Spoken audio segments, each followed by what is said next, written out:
नमस्कार विद्यार्थी मित्रांनो, आजच्या ज्योतिष वर्गामध्ये आपल्याला एका कुंडलीवर सविस्तर चर्चा करायची आहे.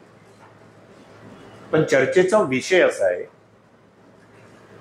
प्रत्येक आईवडिलांची इच्छा असते की आपल्या मुलाने कुठल्या तरी क्षेत्रामध्ये नावलौकिक कमवावं किंवा त्या क्षेत्रामध्ये त्याने त्याचं कर्म घडवावं. आणि ही जी इच्छा असते ती मुलांच्या कुंडलीच्या द्वारे ते आपल्याला प्रश्न विचारत असतात की आमच्या मुलाच्या कुंडलीमध्ये खरंच योग आहे का. प्रत्येकाला असं वाटतं आई वडिलांना की आपल्या मुलगा हा विराट कोहली बनावा, बुमराह बनावा किंवा अनेक जे मैदानी खेळ आहेत त्याच्यामध्ये ज्या ज्या लोकांनी नावलौकिक कमवलंय त्याने नाव लौकिक पण कमवलंय, त्यांनी पैसा पण कमवलेला आहे तसा, आणि ते क्षेत्र त्यांनी त्यांचं पूर्ण करिअर निवडलेलं आहे. बहुतेक आई वडिलांना असं वाटतं की आपल्या पण मुलाने असा पराक्रम करावा, असं नावलौकिक कमवावं आणि त्या क्षेत्रामधून चांगलं मानधन कमवावं. सचिन तेंडुलकर, विराट कोहली, बुमराह हे जे नामचित आपण प्लेयर्स वगैरे बघतो किंवा दुसऱ्या क्षेत्रातल्या सुद्धा, म्हणजेच मैदानी खेळामध्ये किंवा स्पोर्ट्समध्ये ज्यांनी ज्यांनी नावलौकिक कमवलंय, सगळ्यांना तसं नावलौकिक प्राप्त होऊ शकेल का? तर ते नावलौकिक प्राप्त होण्यासाठी आपल्या कुंडलीत खरंच तसे योग आहेत का? कारण एक मुद्दा लक्षात घ्या, ज्याला आपण एखाद्या स्पोर्ट्समध्ये असतो त्यावेळेला तिथे वयाची मर्यादा सुद्धा तेवढीच महत्वाची असते. आणि जर त्या वयामध्ये आपल्याला तसे ग्रह मिळत असतील किंवा त्याच्याही पलीकडे जाऊन आपल्या कुंडलीमध्ये मुळात तो योग आहे, त्या महादशा आहेत आणि त्या महादशेनुसार आपल्या कुंडलीमध्ये जसे योग दिसत आहेत, तर त्यावेळेला आपल्याला महादशा आणि अंतर्दशा पूरक होत असतात की यस, की या क्षेत्रामध्ये मला हे नावलौकिक कमवायचं आहे. आता मुद्दा लक्षात घ्या की ज्यावेळेला असा एखादा पालक विचारतोय प्रश्न, तर मुळात तुमच्या कुंडलीमध्ये तसे योग पाहिजे. आता ज्यावेळेला आपण एखाद्या स्पोर्ट्स बद्दल विचारलं जातं त्यावेळेला ठराविक वय जे आहे, लहानपणापासून आपण 14व्या 15व्या वर्षापासून पाहतो की साधारण आजकाल स्पोर्ट्समन एक वयाच्या 30-35च्या जास्तीत जास्त आजकाल 35 पर्यंत ते खेळतात, पण 30 पर्यंत ऑलमोस्ट सगळेजण तेवढ्या कारकिर्दीतच खेळत असतात आपला गेम. आणि त्याच्यानंतर तो किती टिकाऊ ठरेल हा भाग वेगळा, परंतु आपल्याला ती वयोमर्यादा महत्वाची आहे की वय वर्ष साधारण 10-12 वर्षापासून पुढे 30 वर्षापर्यंत एक कालावधी आपण पकडू. पण मुळात तुमच्या कुंडलीमध्ये ते योग असावे लागतात. आज हाच विषय धरून आपल्याला पहिल्यांदा या कुंडलीवर एक सविस्तर चर्चा करायची. आपल्या समोर विद्यार्थी मित्रांनो जी कुंडली आहे त्या कुंडलीची तारीख आहे 17 मार्च 2008. जन्मवेळ आहे 11:25 रात्री, म्हणजेच 23:25. जन्मस्थळ मुंबई. या अनुषंगाने ही कुंडली आपल्या समोर आहे. 17 मार्च 2008 म्हणजेच आता ही स्त्री जातक आहे. आता ह्या मुलीचं जे वय आहे एक साधारण आपण आता 2025 मध्ये आहोत, म्हणजे साधारण 17 मार्च 2025ला या मुलीला 17 वर्ष पूर्ण होती. आता 2024 मार्चला तिने 10वीची परीक्षा दिली होती. 10वी परीक्षेच्या नंतर तिने चांगली गुणवत्ता मिळवली आणि त्याच्यानंतर तिचा प्रश्न आला होता मार्चच्या नंतर, जशा 10वी आणि 12वीच्या परीक्षा होतात. आजकाल लोकांमध्ये कुंडली पाहून निर्णय घेण्याची क्षमता वाढलेली आहे. म्हणजे कुंडली पाहून पुढे कुठल्या लाईन्सला माझ्या मुलाने जावं, after 10th and after 12th त्याने कुठे करिअर करावं किंवा तो जे करिअर निवडतोय ते योग्य आहे का, म्हणून याची एक विचारधारा आता पत्रिकेवरून नक्कीच केली जाते. पूर्वीच्या काळी पत्रिका या फक्त विवाह जमवण्यासाठी काढल्या जायच्या, परंतु आता जसजशी प्रगती होत चाललेली आहे मानवाची, तसं आता प्रत्येक जण पत्रिकेद्वारे सुद्धा एक गाईडलाईन घेतात. आफ्टर 10th आफ्टर 12th जशा IQ टेस्ट केल्या जातात तसं पत्रिकेद्वारे सुद्धा काही IQ टेस्ट करून घेतात. आणि प्रत्येक पालकाला आपल्या मुलांच्या भवितव्याची फार चिंता असते. ते जी लाईन निवडते ती योग्य आहे का म्हणून पत्रिकेद्वारे मार्गदर्शन 10वी-12वीच्या एक्झाम्स झाल्यावर किंवा त्याच्या अगोदर सुद्धा अनेक जण घेत असतात गाईडलाईन्स. त्या अनुषंगाने ही मुलगी सुद्धा 10वी झाल्याच्या नंतर तिचे आई वडील पत्रिका घेऊन आले होते की या मुलीने स्पोर्ट्समध्ये, त्यांचा प्रश्न होता की स्पोर्ट्समध्ये आहे ती, हुशार आहे, स्पोर्ट्स खेळते ती, तर पुढे स्पोर्ट्समध्येच करिअर तिने बनवावं का, आफ्टर 10th and 12th त्यांनी कुठल्या लाईन्सला जायला पाहिजे, तिचं स्पोर्ट्समध्ये भवितव्य आहे का, तिथे तिला मानधन मिळेल का, तिथे ती तिचं करिअर घडवेल का आणि तिच्या पूर्ण आयुष्य त्याच्यावर उभं राहू शकतं का. आता एक लक्षात घ्या, पत्रिकेद्वारे जेव्हा आपण याचा विचार करतो की स्पोर्ट्समध्ये खरंच हिने काम केलं पाहिजे का किंवा स्पोर्ट्स हे तिचं करिअर निवडलं पाहिजे का, पुढे जाऊन नंतर ज्यावेळेला ठराविक कालावधी निघून जातो, ज्यावेळेला एखादा व्यक्ती स्पोर्ट्स खेळत असतो नंतर तो स्पोर्ट्स म्हणून रिटायरमेंट घेतो, त्याच्यानंतर तो पुढे जाऊन स्पोर्ट्समध्ये सुद्धा कार्यरत असतो, बरोबर की, म्हणजे प्रशिक्षक म्हणून सुद्धा पुढे जाऊन तो काम करत असतो. अनेक आजकाल आपण स्पोर्ट्समन पण पाहिलेले आहेत की नंतर पण ते त्यांची कारकीर्द सुरूच आहे स्पोर्ट्स मार्फत, पण ते वेगळ्या विषयांमध्ये आहेत तिथे, परंतु तिथून त्यांना मानधन नक्कीच प्राप्त होते. याद्वारे त्यांचा प्रश्न होता की ठराविक वयोमर्यादा आहे, पुढे जाऊन नंतर हिला उपासमारीची पाळी नाही ना येणार किंवा हिने ह्याच्यामध्ये खरंच तिने लक्ष टाकावं का किंवा तिने कुठली लाईन्स घ्यावी. आता स्पोर्ट्समध्ये मुलगी कार्यरत आहे, स्पोर्ट्स खेळते, चांगल्या प्रकारे ती तिथे स्वतःचं प्रदर्शन करते आहे, तर प्रथम पहिल्यांदा आपण पाहू की या कुंडलीमध्ये असे काय योग आहेत की तिने स्पोर्ट्समध्ये कार्यरत असावं. आता लक्षात घ्या, कुंडलीचा ज्यावेळेला आपण विचार करतो आहोत त्यावेळेला स्पोर्ट्स किंवा कला, स्पोर्ट्स ही पण एक कला आहे, मैदानी खेळ, स्पोर्ट्स, कला यांचा विचार आपण कुंडलीचे जे 12 भाव आहेत त्या कुंडलीच्या 12 भावावरून कुठल्या भावावरून आपण स्पोर्ट्सचा विचार करतो, मैदानी खेळांचा विचार करतो, कलेचा विचार करतो, तर ते स्थान म्हणजे पंचम स्थान. हे जे पंचम भाव आहे कुंडलीचा, या पंचम स्थानाचा आपण विचार करतो स्पोर्ट्ससाठी. आता ह्या कुंडलीमध्ये सदर वृश्चिक लग्नाची कुंडली आहे आणि वृश्चिक लग्नाच्या कुंडलीमध्ये पंचम भावामध्ये मीन रास आहे आणि पंचम भावामध्ये रवी सारखा ग्रह विराजमान झालेला आहे. याचाच अर्थ आपल्याला पंचम स्थानात असणारे ग्रह आणि ते ग्रह ज्या भावाचे कार्येश आहेत आणि पंचमाधिपती जो ग्रह आहे, आता या कुंडलीचा पंचमाधिपती मीन रास असल्यामुळे याचा पंचमाधिपती आहे गुरु आणि तो गुरु जो आहे हा गुरु पंचमाधिपती गुरु धनु राशीमध्ये धनस्थानामध्ये विराजमान आहे. लक्षात आलं, पंचमेश गुरु धनस्थानामध्ये विराजमान आहे, बरोबर आहे. आता पंचम स्थानाचा अधिपती तर धनस्थानामध्ये विराजमान आहे, कुंडलीचं धन आणि लाभ ही 2 स्थानं दाखवत आहेत. जिथे आपण 6 नंबर लिहिलेले आहे म्हणजेच कन्या रास आहे ते आहे 11वं स्थान, ते आहे लाभस्थान, आणि जिथे 9 नंबर आहे म्हणजे धनुरास ही आहे गुरुचीच रास आणि ती आहे धनस्थान. याचाच अर्थ पंचम स्थानाचा अधिपती गुरु हा धनस्थानामध्ये विराजमान आहे. आता स्पोर्ट्समध्ये तुम्ही कार्य करणार, तिथे कार्यरत राहणार, ते तुम्ही तुमचं कर्म निवडणार, याचाच अर्थ कुंडलीचा जो दशम भाव आहे जिथे आपण सिंह रास लिहिले तो आहे दशम भाव, त्या दशम स्थानाचा अधिपती हा नक्की कुठे बसलाय, तर या कुंडलीमध्ये दशम स्थानाचा अधिपती रवी आहे, कारण सिंह रास आली म्हणून रवी आहे आणि तो रवी पंचम स्थानामध्ये विराजमान आहे. दशम स्थानाचा संबंध हा पंचम स्थानाशी जोडला गेलेला आहे, बरोबर आहे. दशम स्थानाचा अधिपती रवी हा पंचम स्थानामध्ये आहे. ज्यावेळी दशम स्थानाचा कर्माचा संबंध, दशम स्थान म्हणजे कर्मस्थान, त्याचा संबंध पंचम स्थानाशी जोडला गेलेला आहे. लक्षात आलं की नाही.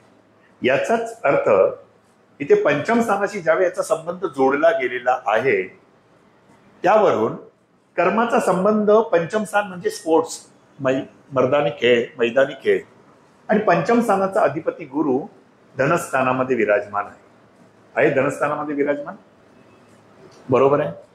याचाच अर्थ पंचम स्थानाचा अधिपती गुरु धनस्थानात आणि दशम स्थानाचा कर्मस्थानाचा अधिपती रवी पंचम स्थानामध्ये विराजमान आहे. म्हणजे इथे एक गोष्ट आपल्याला नक्की कळते की कर्म आणि स्पोर्ट्समध्ये तिथे गेल्यावर मला धन मिळेल का, तर पंचम स्थानाचा अधिपती गुरु धनस्थानामध्ये विराजमान आहे आणि गुरुला 5, 7, 9 दृष्टी आहेत असं आपण नेहमी म्हणतो. म्हणजेच गुरु हा जो ग्रह आहे तो गुरु हा ग्रह आपल्या 5, 7, 9 दृष्टीवरून कुठे बघतोय, तर गुरुची 5वी दृष्टी ही षष्ठ स्थानावर आली, गुरुची 7वी दृष्टी ही अष्टम स्थानावर आली आणि गुरुची 9वी दृष्टी दशम स्थानावर आली. याचाच अर्थ पंचम स्थानाचा अधिपती गुरु हा धनस्थानामध्ये विराजमान असून त्याची दृष्टी षष्ठ स्थानावर पण आहे, अष्टमावर पण आहे आणि दशम स्थानावर पण आहे. कुंडलीचा जो अर्थ त्रिकोण आहे तो आहे 2, 6, 10. बरोबर आहे. 2, 6, 10 अर्थ त्रिकोण झाला. स्पोर्ट्स म्हणजे मर्दानी खेळाचं जे स्थान आपण दाखवलेलं आहे मैदानी खेळ, त्याचा संबंध गुरुचा धनस्थानाशी आहे आणि गुरु षष्ठ स्थानावर दृष्टी ठेवतोय आणि दशम स्थानावर पण दृष्टी ठेवतोय. याचाच अर्थ स्पोर्ट्समध्ये जर तिने काही करिअर केलं तर त्याद्वारे तिला नक्कीच पुढे त्या क्षेत्रात पदार्पण करून तिथे तिचं कर्म पण चांगलं बनू शकतं आणि त्यामार्फत तिला मानधन पण चांगलं मिळू शकतं. म्हणजे ह्या निर्णयापर्यंत तर आपण आलो की ही स्पोर्ट्समध्ये करायला काही एक हरकत नाहीये. आता ज्यावेळी आपण स्पोर्ट्समध्ये काम करतो त्याला आपल्याला प्रसिद्धी पण लागत असते, बरोबर ना. एखाद्या खेळाडूला चांगली प्रसिद्धी मिळते आणि त्या प्रसिद्धी मार्फत तो प्रसिद्धीच्या वलयावर येतो आणि त्याला चांगलं मानधन आणि फेम मिळतं, नेम मिळतं आणि वेल्थ पण मिळते. मग ह्या सगळ्या गोष्टींसाठी प्रसिद्धीचं पण स्थान आहे ते म्हणजे नवम स्थान. लक्षात आलं की नवम स्थान काय आहे, प्रसिद्धीचं स्थान आहे आणि नवम स्थानामध्ये कर्क रास आहे आणि नवम स्थानाचा अधिपती झाला चंद्र, कारण कर्क राशीचं स्वामित्व आहे चंद्राकडे, चंद्र नवमातच आहे.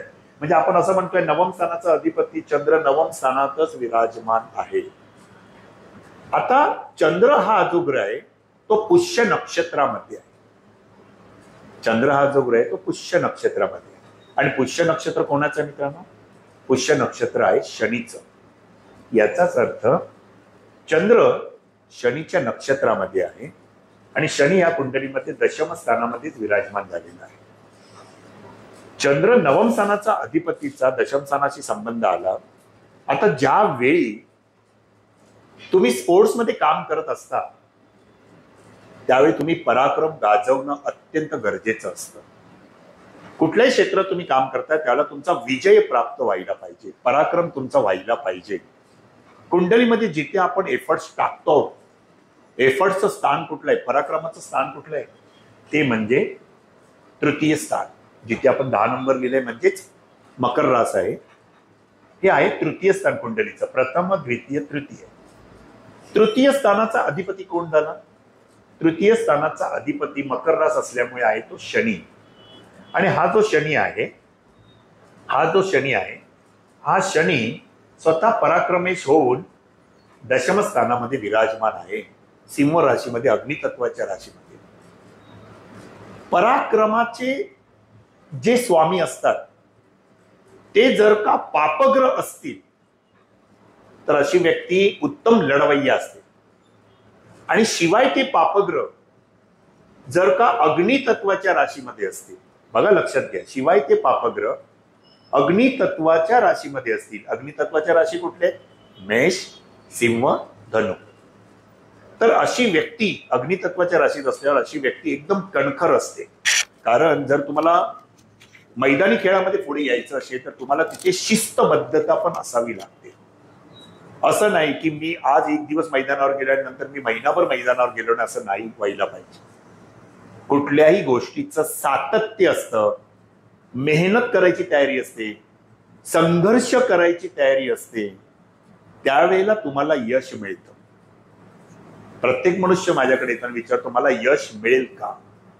एक लक्षात घ्या मित्रांनो, यशाची व्याख्या फार डिफरंट आहे. यश हे सहजगत्या कोणालाही मिळत नाही. मला थोडक्यात सांगायचं आहे, म्हणजे यशाच्या डेफिनेशन जर विचार केलं तर आपण प्रत्येकाला SMS पाठवत असतो. बरोबर, आपण बोलताना म्हणतो मला SMS पाठव. आता SMS मध्येच सक्सेस आहे. याचाच अर्थ एस म्हणजे संघर्ष, एम म्हणजे मेहनत आणि एस म्हणजे सातत्य. संघर्ष, मेहनत, सातत्य इज इक्वल टू सक्सेस. कुठल्याही क्षेत्रात तुम्हाला यश मिळवायचं असेल तर तुम्हाला संघर्ष करावाच लागेल, मेहनत करावीच लागेल आणि त्याच्यामध्ये सातत्य ठेवायलाच लागेल. तेव्हा जाऊन तुम्हाला तो सक्सेस मिळतो. आज आपण एखाद्या खेळाडूचा सक्सेस पाहतो, त्याची प्रसिद्धी पाहतो, त्याचं ऐश्वर्य पाहतो, पण त्याच्या मागे त्याने आजन्म केलेले पराक्रम किंवा मेहनत, तो संघर्ष, त्याचे एफर्ट्स हे आपण कधी दुर्लक्ष करतो. म्हणजे प्रत्येकाला त्या खेळाडूचं यश मिळतं, दिसतं, आणि त्याला यश मिळालंय म्हणून माझ्या मुलाला पण यश मिळेल, म्हणून मी माझ्या मुलाला पण तेंडुलकर बनवणार, माझ्या मुलाला पण विराट कोहली बनवणार, रोहित शर्मा बनवणार, असं प्रत्येक पालकाला वाटत असतं. परंतु तुमच्या मुलामध्ये तुमची इच्छा आहे की त्याने असं बनावं, परंतु त्याच्या पत्रिकेमध्ये त्या खेळासाठी तेवढी मेहनत घेण्याची तयारी त्याची आहे का, हे पहिल्यांदा पाहायला पाहिजे. म्हणून मेहनतीचं जे स्थान आहे, पराक्रमाचं जे स्थान आहे, जिथे आपण एफर्ट्स टाकणार ते स्थान आहे पराक्रम स्थान, म्हणजे तृतीय स्थान. म्हणून पहा तुमचा तृतीयेश कुठे आहे कुंडलीमध्ये. जर का तुमचा तृतीयेश कुंडलीच्या काही महत्वाच्या स्थानांमध्ये असेल तर तुमची काम करायची तयारी नक्कीच असते. कुंडलीचं सगळ्यात हायलाइट स्थान ज्याला आपण म्हणतो, जिथे डोक्यावर असतो सूर्य, जिथे आपले वरिष्ठ अधिकारी बघतो, जिथे आपण नोकरीमध्ये उच्च दर्जा पाहतो, तो म्हणजे दशम स्थान.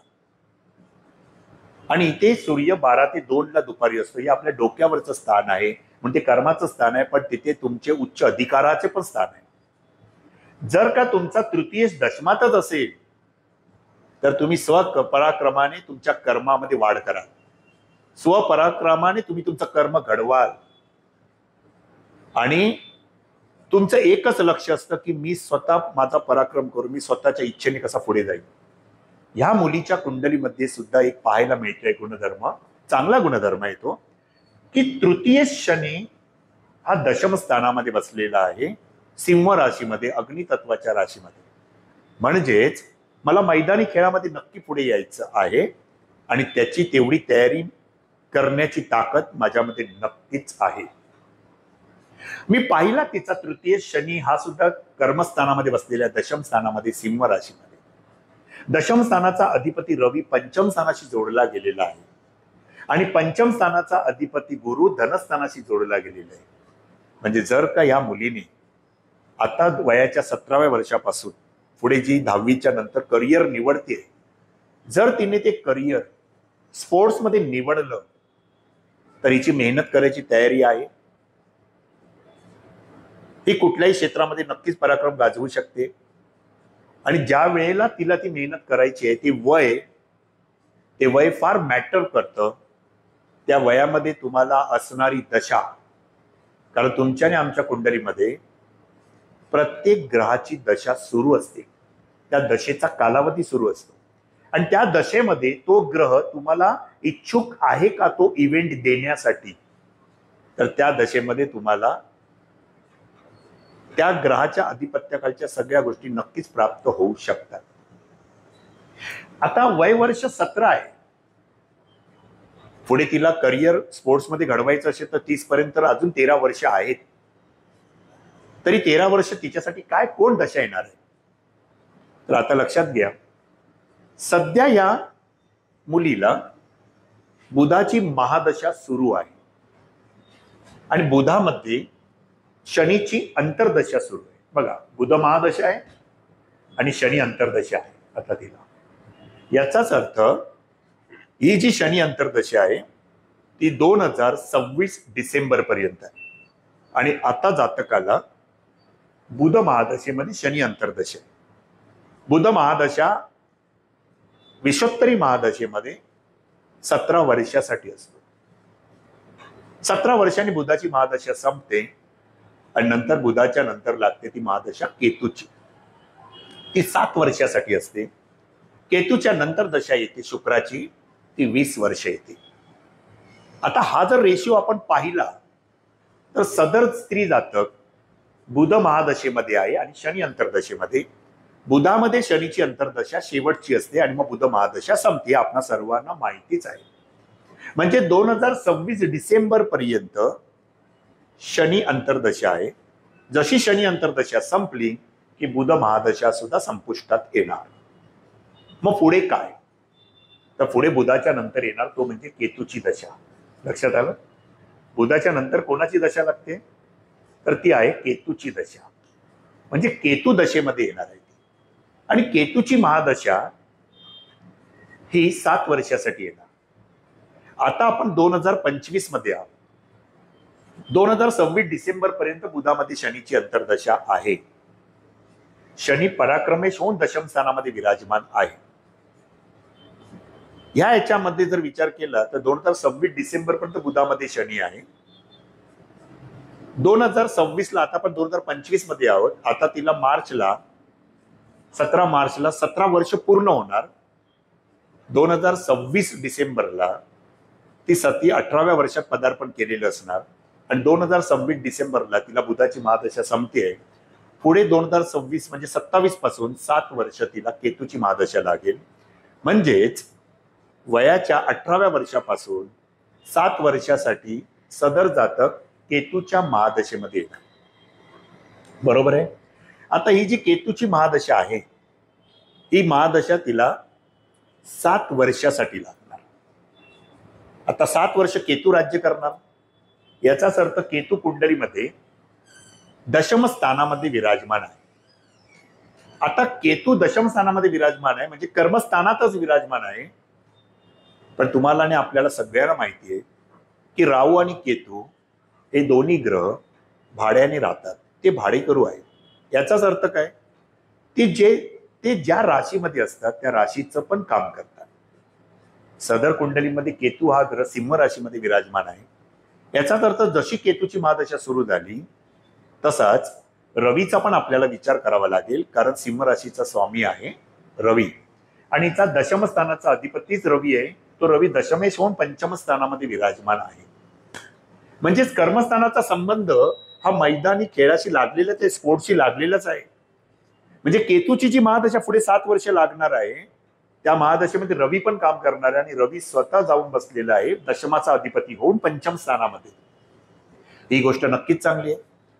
म्हणजे पुढे वय वर्ष 18 पासून 25 पर्यंतचा जो तिचा वय मर्यादेचा काळ येतोय तो काळ हा नक्कीच तिचं कर्म आणि तिचं मैदानी खेळ याच्याशी नक्कीच लागू शकतो. म्हणजे ही पण गोष्ट आपल्याला क्लिअर होते की पुढचा कालावधी कसा आहे. असं नाही की पुढचा महादशा स्वामी बदलणार आहे तो इव्हेंट देऊ इच्छित नाहीये. म्हणजे जे स्पोर्ट्समनचं जे वय आहे, जे मेन करिअरचं वय आहे, तिथे 18 ते 25 मध्ये तिला केतूची महादशा आहे आणि केतू रवीच्या राशीमध्ये बसल्याने रवी हा महत्वाचा दुवा ठरतो. तो दशमेश होऊन पंचम स्थानामध्ये आहे आणि पंचम स्थानाचा अधिपती तर गुरु धनस्थानात आहेच. त्याचा दृष्टियोग पूर्ण नंतर दशम स्थानावर आहेच. याचा अर्थ ही कारकीर्द नक्कीच तिला चांगली जाईल. याच्यात कुठेही वाद नाही. बरोबर आहे? केतूच्या नंतर दशा सुरू होईल. केतूची दशा 6 वर्ष असते. केतूच्या नंतर दशाकाल सुरू होईल तो म्हणजे शुक्राचा. शुक्र तिच्या कुंडलीमध्ये कुंभ राशीमध्येच विराजमान आहे. दशम स्थानामध्येच शुक्र विराजमान आहे. कळलं की नाही? आणि शुक्राची पूर्ण दृष्टी ही स्वतःच अगदी दशम स्थानावर आहे. म्हणजे जर आपण विचार करतो तर सप्तम स्थानाचा अधिपती शुक्र हा सुद्धा चतुर्थ भावामध्ये विराजमान आहे. शुक्राची दशा तिला पुढे जाऊन नंतर 20 वर्षासाठी लागेल. मग शुक्रामध्ये पहिल्यांदा शुक्र लागतो. म्हणजे वय वर्ष 25 पासून जर विचार केला, केतूची महादशा वय वर्ष 18 ते 25 आणि नंतर पुढे 20 वर्ष हा कालावधी शुक्राच्या महादशेचा येणार आहे. तर शुक्र महादशेमध्ये आल्याच्या नंतर 20 वर्षामध्ये पहिल्यांदा शुक्रामध्ये शुक्र लागतो, मग शुक्रामध्ये रवी लागतो, मग शुक्रामध्ये चंद्र आहे, मग शुक्रामध्ये मंगळ, मग राहू, अशा सगळ्या अंतर्दशा येत जाणार. म्हणजे जर विचार केला गेला तर वय वर्ष 30 पर्यंत जरी खेळाचा आढावा घेतला तर त्याच्यामध्ये ही व्यक्ती चांगलं करिअर करू शकते आणि त्यामार्फत पैसा सुद्धा चांगला कमवू शकते. तिथे तिला चांगलं नाव सुद्धा प्राप्त होऊ शकतं, कारण चंद्र सुद्धा स्वतः बसलेला आहे भाग्यस्थानामध्ये. बरोबर आहे. आता ह्याच्याच जोडीला जर आपण विचार करतो आहोत, तिच्या नवमांश कुंडलीचा सुद्धा आपण विचार करू. एकदा आपण नवमांश कुंडलीचा पण आढावा घेऊ की नवमांश कुंडली काय म्हणते. कारण कुठल्याही ग्रहाचा आत्मा हा नवमांश कुंडलीमध्ये लपलेला असतो. लक्षात आलं. तिच्या मूळ कुंडलीमध्ये पंचम स्थानामध्ये, तिच्या मूळ कुंडलीमध्ये पंचम स्थानामध्ये गुरुची रास होती आणि मूळ कुंडलीचा दशम स्थानाचा अधिपती हा रवी होता. बरोबर आहे. मूळ कुंडलीचा, लग्न कुंडलीचा दशम स्थानाचा अधिपती रवी होता. तो रवी हा ग्रह नवमांश कुंडलीमध्ये, तो रवी हा ग्रह नवमांश कुंडलीमध्ये पुन्हा सिंह राशीमध्ये विराजमान आहे. नवमांश कुंडलीमध्ये बल जास्ती प्राप्त झालं. लक्षात घ्या. म्हणजे तिच्या कर्मस्थानाचा अधिपती रवी हा मूळ कुंडलीमध्ये दशमाचा अधिपती होऊन तो गुरुच्या राशीमध्ये बसलेला होता पंचमात. परंतु नवमांश कुंडलीमध्ये तो पुन्हा तो स्वतःच्याच राशीमध्ये विराजमान आहे. रवी हा ग्रह स्वराशीमध्येच विराजमान आहे. रवीने स्वतःच्या राशीमध्ये राहणं, त्याच्या मूल त्रिकोण राशीमध्येच राहणं, म्हणजे ही बाब चांगली झाली की तिचा दशमाधिपती जो रवी होता मूळ कुंडलीतला, तो नवांश मध्ये स्वराशीमध्येच प्रस्थापित झाला. म्हणजे नवमांश मध्ये दशमस्थान बलवान केलं हे आपण पाहिलंच. नवमांश कुंडलीमध्ये चंद्र आणि गुरु हे दोन्ही ग्रह वृश्चिक राशीमध्ये एकत्र आहे. लक्षात आलं की नवमांश कुंडलीमध्ये चंद्र आणि गुरु दोन्ही ग्रह वृश्चिक राशीमध्ये एकत्र आहे, म्हणजे वृश्चिक नवमांश मध्ये गेलेले आहे. याचाच अर्थ पंचम स्थान आणि धनस्थानाचा अधिपती गुरु आणि भाग्यस्थानाचा अधिपती चंद्र, मूळ कुंडलीमधला पंचम स्थानाचा अधिपती गुरु आणि धनस्थानाचा अधिपती गुरु आणि भाग्यस्थानाचा अधिपती चंद्र हे नवमांश कुंडलीमध्ये एकत्र चंद्र आणि गुरु बसलेले आहे वृश्चिक राशीमध्ये, मंगळाच्या राशीमध्ये. म्हणजे हा पण एक भाग अगदी उत्तम झाला असं म्हणायला हरकत नाही. शिवाय नवमांश कुंडलीमध्ये जर आपण नीट विचार केला तर नवमांश कुंडलीमध्ये पंचम स्थानाचा अधिपती आहे शनी. आता असं पहा की नवमांश कुंडलीचा पंचमेश मूळ कुंडलीमध्ये कुठे. लक्षात आलं मी काय म्हटलं ते. नवमांश कुंडलीचा पंचमेश शनी मूळ लग्न कुंडलीमध्ये दशम स्थानामध्ये विराजमान आहे. म्हणजे नवमांश कुंडली काय सांगते असं पण तुम्ही पाहू शकता कधी पण. कुंडली पाहताना जर वेगळ्या पद्धतीने पहा. नवमांश कुंडलीचा पंचमेश पाहायचा, जर तुम्हाला असं जर पाहायचं असेल फलित तर पहा. नवमांश कुंडलीचा पंचमेश शनी मूळ लग्न कुंडलीमध्ये दशम स्थानात विराजमान आहे. तो भाव उत्तम पण झाला. येस, म्हणजे तो भाव आपण इथे जोडला तर नवमांश कुंडलीचा पंचम भाव म्हणजे स्पोर्ट्सचा संबंध होता, तो कर्माशी जोडला का. कारण आपण त्यांचा प्रश्न होता ही स्पोर्ट्समध्ये करिअर करेल का. तर आपण आता अशी टेक्निक मी तुम्हाला सूत्र देतो, ज्योतिष सूत्र तुम्हाला देतो की नवमांश कुंडली आपण ज्या वेळेला पाहतो त्याला नवमांश कुंडली पहा आणि जो प्रश्न विचारतात त्या भावाशी संबंधित कुठला भाव बघायचा आहे, त्या प्रश्नाशी संबंधित कुठल्या भावाकडे पाहायचं आहे.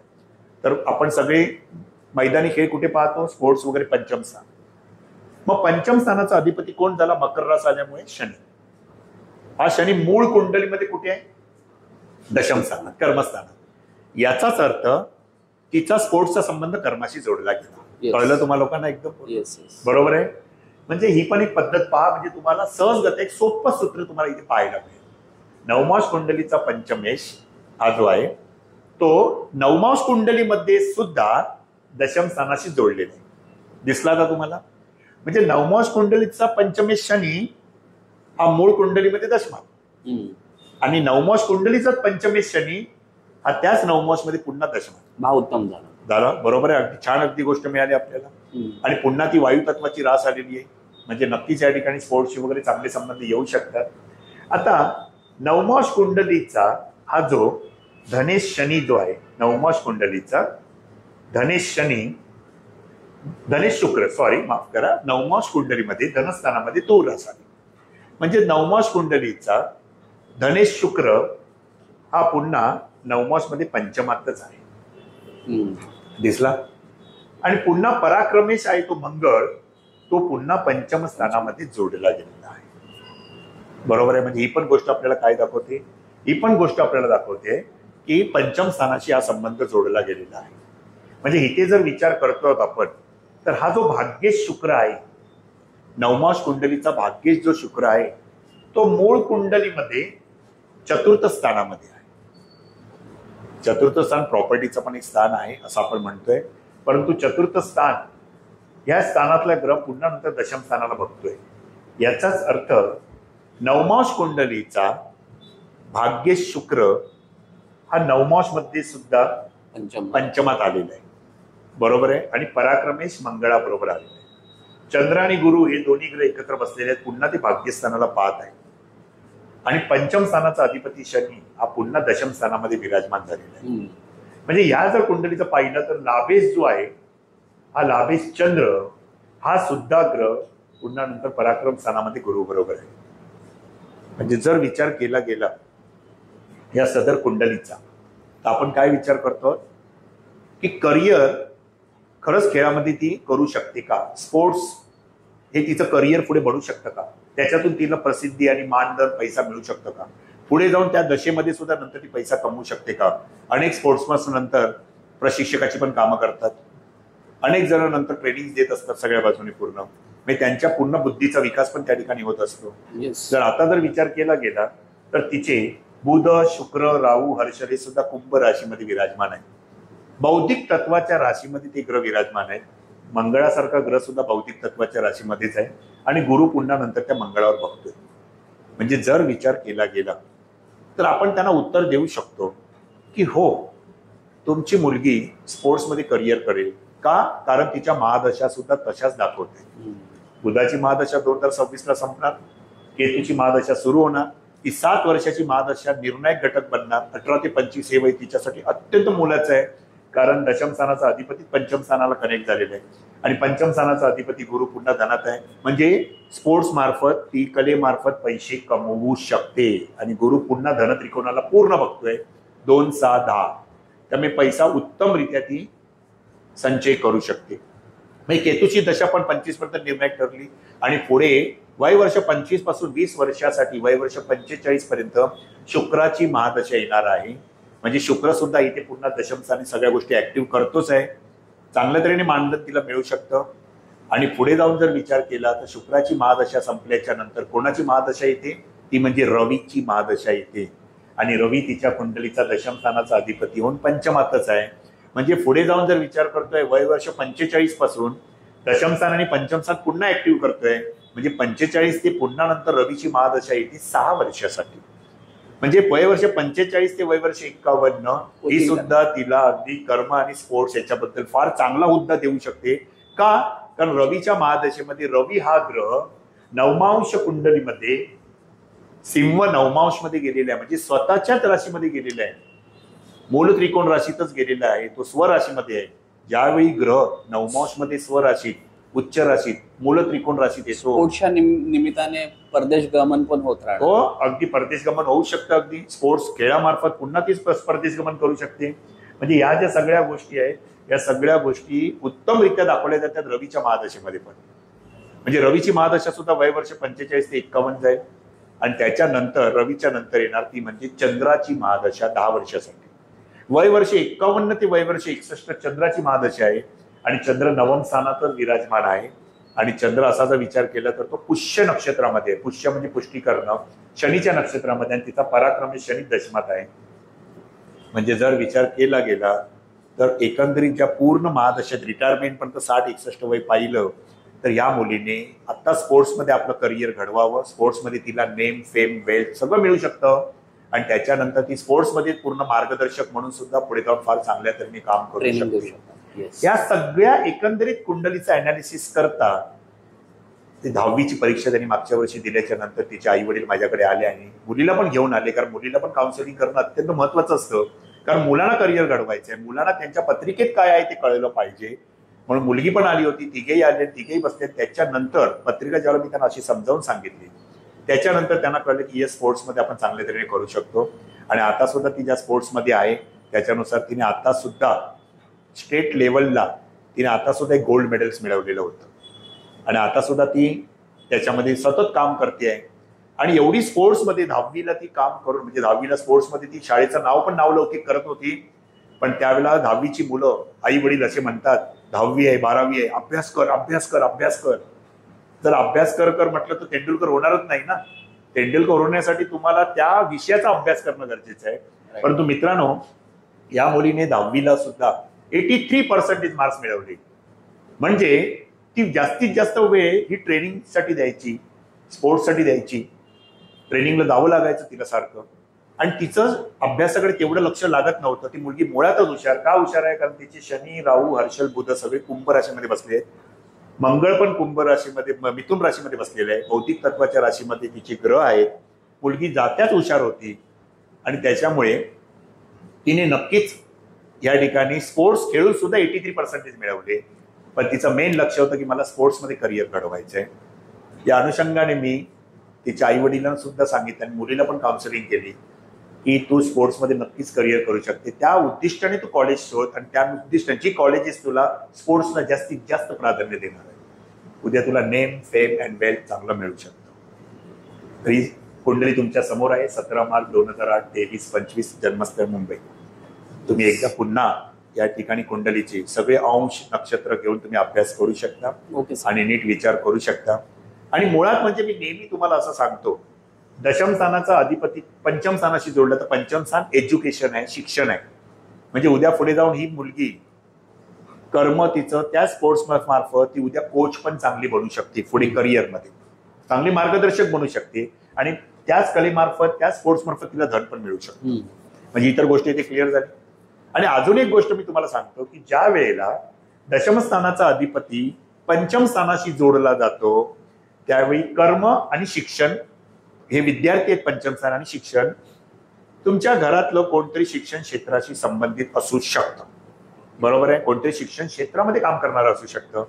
ज्यावेळेला मी त्यांना विचारलं की तुमच्या घरातलं शिक्षण क्षेत्रातलं कोण आहे, तर त्याच वेळेला तिची आई हसायला लागली. आणि तिची आई म्हणाली की मी स्वतःच टीचर आहे स्कूलमध्ये.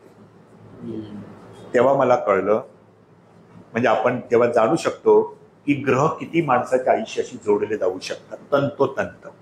लक्षात आलं? त्यामुळे आज आपण ही कुंडली केलेली आहे. पुढे तुम्हाला असे प्रॅक्टिसमध्ये सुद्धा प्रश्न येतील.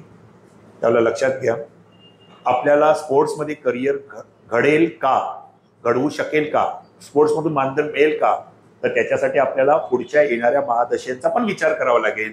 आणि ते महादशा स्वामी तिच्या पुढच्या कालावधीमध्ये काय कार्य करणार आहेत, कुठल्या भावांशी संबंधित कार्य करणार आहेत, याचा एकंदरीत सारासार विचार करून निर्णय घ्यावा लागेल. परंतु ही सदर कुंडली नक्कीच त्याच्या शेवटच्या दम तक स्पोर्ट्समध्ये करिअर करू शकते चांगलं. आणि त्यानुसार मानधन सुद्धा चांगलं मिळू शकते. बरोबर आहे? येस. तर मित्रांनो, आजच्या ज्योतिष वर्गामध्ये आपण इथेच थांबूया. असेच वाचत राहा, हसत राहा, ऐकत राहा, शिकत राहा. कारण सराव हा अत्यंत महत्वाचा असतो. आणि सक्सेस लक्षात ठेवा, तुम्ही कुठेही काम करा, संघर्ष, मेहनत, सातत्य इज इक्वल टू सक्सेस. त्यामुळे ज्योतिषशास्त्रात सुद्धा तुम्ही आज शिकत आहात, त्याला तुम्हाला अनेक कुंडल्यांचा सराव करतच राहावा लागणार. अनेक जे स्पोर्ट्समन आहेत, आज ज्यांनी स्पोर्ट्समध्ये करिअर घडवले आहेत, त्यांच्या कुंडल्या जमा करा, त्या कुंडल्यांवर अभ्यास करा. मग तुम्हाला एक दिशा इथे प्राप्त होऊ शकते. तर आजच्या पुरतं इथेच थांबूया. पुन्हा भेटू पुढच्या लेक्चर. तोपर्यंत नमस्कार.